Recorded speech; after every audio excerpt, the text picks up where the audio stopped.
سامنے اس نے غرور کیا، گھمنڈ کیا، کیا کہا کہ من مثلی کوئی ہے میرے برابر.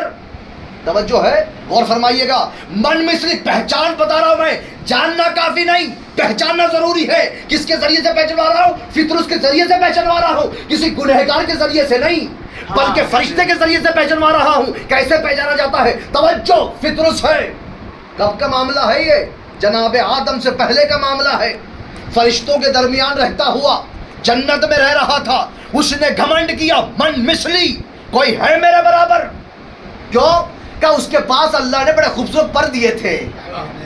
توجہ ہے، یعنی خوبصورت پر دیے تھے. اس کو اڑان بھرتا تھا، پرواز کرتا تھا، جنت میں گھومتا تھا. توجہ ہے، لیکن یہ ایک دن اسی غرور میں، اسی گھمنڈ میں، فقریہ لہجے میں کہنے لگا کون ہے میرے برابر؟ من مثلی، من مثلی، من مثلی. اب توجہ، اللہ کی آواز آئی، اے فطرس، میں کسی کا غرور اور گھمنڈ برداشت نہیں کرتا. میں نے تمہیں پر دیے ہیں، لو پر چھین لیتا ہوں. اور اللہ نے اس فطرس کے پر کو چھین لیا اور اس کو گڈھے میں ڈال دیا. گڈھے میں پڑا رہا. اب لیجئے، جناب آدم کا زمانہ آیا. جناب فطرس ہے نا، اشرف الانبیاء ہے، بس سب سے پہلا نبی ہے. جناب آدم جو ہے مخلوقات کے لیے پہلے ہادی بن کر آئے ہیں. کہہ دینا چاہیے تھا اے آدم مجھے پر دے دے. اللہ نے پر چھین لیے، لیکن کہیں نہیں کہا کہ چلو جناب نوح آ گئے.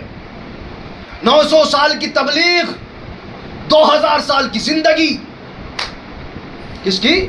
جناب نوح کی، آدم ثانی کی. کیا کہا؟ 2000 سال کی زندگی، 900 سال تبلیغ دین.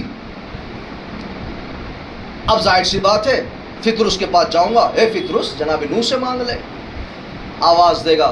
جناب نوح کے اوپر جب پتھر مارے جاتے تھے، زخمی ہو جاتا تھا، خود اپنے زخموں کو تو صحیح نہیں کر سکتا تھا جب تک کہ جناب جبرائیل نہیں آتے تھے، اپنے پروں سے مس نہیں کرتے تھے، جب تک تو شفا نہیں ملتی تھی ان کو. تو میں ایسے نوح کے پاس جا کر میں کیسے شفا مانگوں؟ توجہ ہے، چلو جناب ابراہیم کے زمانے میں چلے جاؤ، کہ بالکل نہیں جاؤں گا. کہ اسماعیل کے زمانے میں چلے جاؤ، کہ بالکل نہیں جاؤں گا. موسیٰ کے زمانے میں چلے جاؤ، کہ نہیں جاؤں گا. عیسیٰ کے زمانے میں چلے جاؤ، کہ نہیں جاؤں گا. یعنی 1,23,999 نبیوں کا زمانہ گزر گیا، لیکن کسی کے پاس نہیں گیا. کیوں؟ ان کو جانتا بھی تھا، پہچانتا بھی تھا.